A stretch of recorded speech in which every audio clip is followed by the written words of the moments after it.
Hello बच्चों, आइए इस प्रश्न को पढ़ते हैं। लॉजिक गेट किन्हें कहते हैं? और, एंड, नॉट एवं नैंड गेट के संकेत एवं सत्यता सारणी बनाइए। आइए इस प्रश्न की मुख्य अवधारणा की चर्चा करें।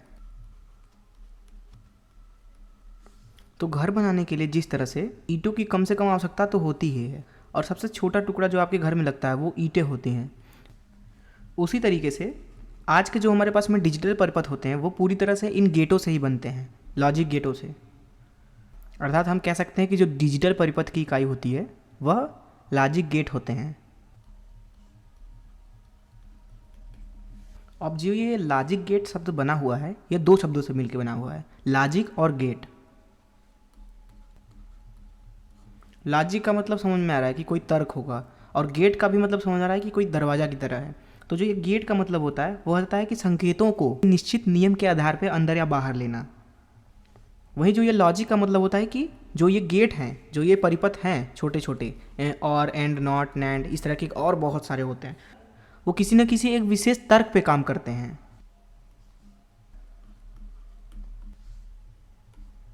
अब जो ये लॉजिक गेट होते हैं दरअसल ये डिजिटल निवेशों पे काम करते हैं, अर्थात 0 या 1 जैसा ये निवेश लेते हैं तथा 0 या 1 जैसा ही उत्पाद भी देते हैं। तो इस तरह से हम बोल सकते हैं कि गेट ऐसे इलेक्ट्रॉनिक परिपथ होते हैं जो दिए गए निवेशों हेतु विशिष्ट तर्क पे काम करते हैं और ये 0 या 1 के रूप में संकेत लेकर एक विशेष तर्क पे काम करके 0 या 1 जैसे ही उत्पाद भी देते हैं। आइए इन और, एंड, नॉट और नैंड गेटों को अच्छे से समझें। जैसा कि आप यहाँ पे देख सकते हैं कि यहाँ पे आपको और गेट दिखाया हुआ है जिसमें हम दो निवेश देते हैं। अब ये दो निवेश 0 भी हो सकते हैं, 1 भी हो सकते हैं, 0 भी हो सकते हैं, 1 भी हो सकते हैं। जैसा कि मैंने पहले ही बताया कि जो गेट होते हैं वो निवेश डिजिटल निवेश की तरह लेते हैं जो कि 0 या 1 होते हैं। और यहाँ पे जो आउट लिखा हुआ है, मान लीजिए हम इसे बोल देते हैं कि ये सी है, तो ये उत्पाद को दर्शाता है। यह उत्पाद गेट के प्रकार पर निर्भर करता है। यहाँ पे क्योंकि हमने ये और गेट ले रखा है तो और गेट के लिए जो सी का मान होता है अर्थात उत्पाद का मान वह ए और बी का योग होता है। तो यहाँ पे अगर हम लिखें ए और यहाँ पे बी तो यहाँ पे सी लिखेंगे।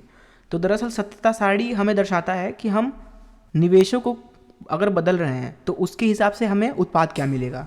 मान लीजिए ए पर से हम एक निवेश देते हैं, बी पर से एक निवेश देते हैं, तो बुलियन बीजगणित के हिसाब से यहाँ पे सी का मान जो मिलेगा 1 + 1 अर्थात 1 मिलेगा।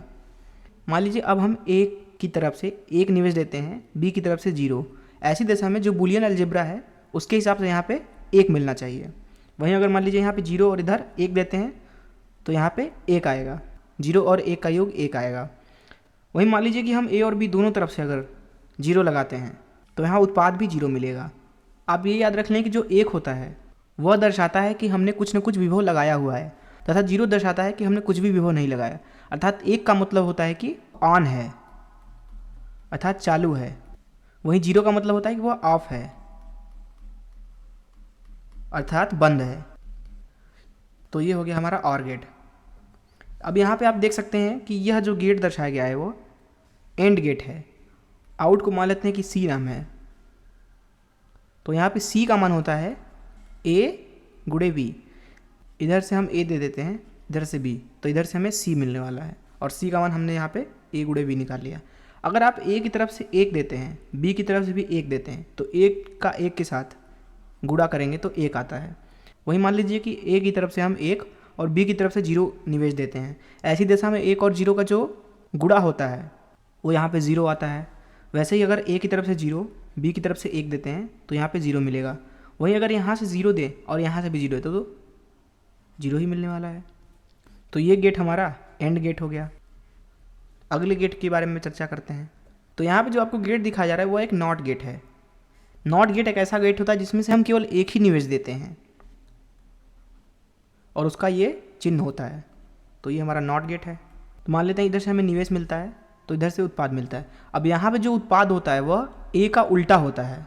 उल्टा होने का मतलब ये है कि अगर आप ए का मान 0 लगाते हैं तो आपको 1 मिलेगा और अगर आप ए का मान 1 लगाते हैं तो आपको 0 मिलेगा। अर्थात अगर सत्यता सारणी बनाई जाए तो जब ए का मान 0 है तो उस वक्त हमें उत्पाद में 1 मिलने वाला है। जब हमने ए की तरफ से 1 लगाया अर्थात ए को चालू रखा तो उस वक्त जो हमें उत्पाद मिलता है वो जीरो मिलता है, अर्थात बंद मिलता है। तो यहाँ पे आप देख सकते हैं कि ये एक विशेष तरीके का गेट है जिसमें आपको दिखेगा कि ये दो गेटों का समायोजन है। ये बाहर वाला आप देख रहे हैं तो ये डी जैसा दिख रहा है, ये एंड गेट है, और ये जो गोला आपको दिख रहा है ये नॉट गेट से आया हुआ है, तो इसलिए इसको हम बोलते हैं नैंड गेट, अर्थात नॉट प्लस एंड से मिलके बना हुआ गेट, जिसको हम लोग बोलते हैं नैंड गेट। इसमें भी पुनः दो निवेश होते हैं, मान लेते हैं ये ए और बी निवेश है, तो यहाँ सी होगा। अब जो यहाँ पे सी का मान होता है वह होता है, पहले तो आप उसे गुणा कर दें, फिर उसके बाद नॉट क्योंकि लगा हुआ है अर्थात इसको उल्टा कर देना है।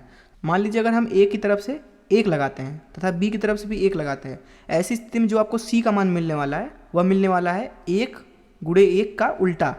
अब एक गुणे एक जो होता है वो एक आता है, और इसका उल्टा करना है तो जीरो मिलेगा, अर्थात यहाँ पे हम जीरो लिखेंगे। वहीं अगर मान लीजिए कि यहाँ पे एक, यहाँ पे जीरो लगाया, ऐसी स्थिति में जो सी का मान आएगा वह आएगा एक गुणे जीरो का उल्टा, क्योंकि यहाँ पे एक और जीरो का गुणन जीरो हो गया, तो जीरो का उल्टा हमें एक मिलने वाला है, तो यहाँ पे जो उत्पाद मिलेगा वो एक मिलेगा। वहीं यहाँ पे मान लीजिए अगर जीरो है और यहाँ पे वन हम निवेश में देते हैं, तो ऐसी स्थिति में जो सी का मान आने वाला है वो आने वाला है जीरो गुणे एक का उल्टा, अर्थात ये जीरो का उल्टा अर्थात आपको मिलने वाला है एक, तो यहाँ पे हम एक लिख देंगे। वही अगर मान लीजिए कि यहाँ पे एक और यहाँ पे भी एक निवेश दिया, ऐसी स्थिति में जो सी का मान आ जाएगा वह एक गुणे एक का उल्टा मिलेगा। अब क्योंकि एक गुणे एक का मान एक है तो एक का उल्टा है जो कि जीरो के बराबर हो जाएगा, तो यहाँ पे जीरो मिल जाएगा। तो इस तरीके से हमने और, एंड, नॉट और नैंड गेटों के सत्यता सारणी को भी देख लिया। मैं आशा करता हूँ कि आपको इस प्रश्न का हल जरूर समझ में आया होगा। धन्यवाद।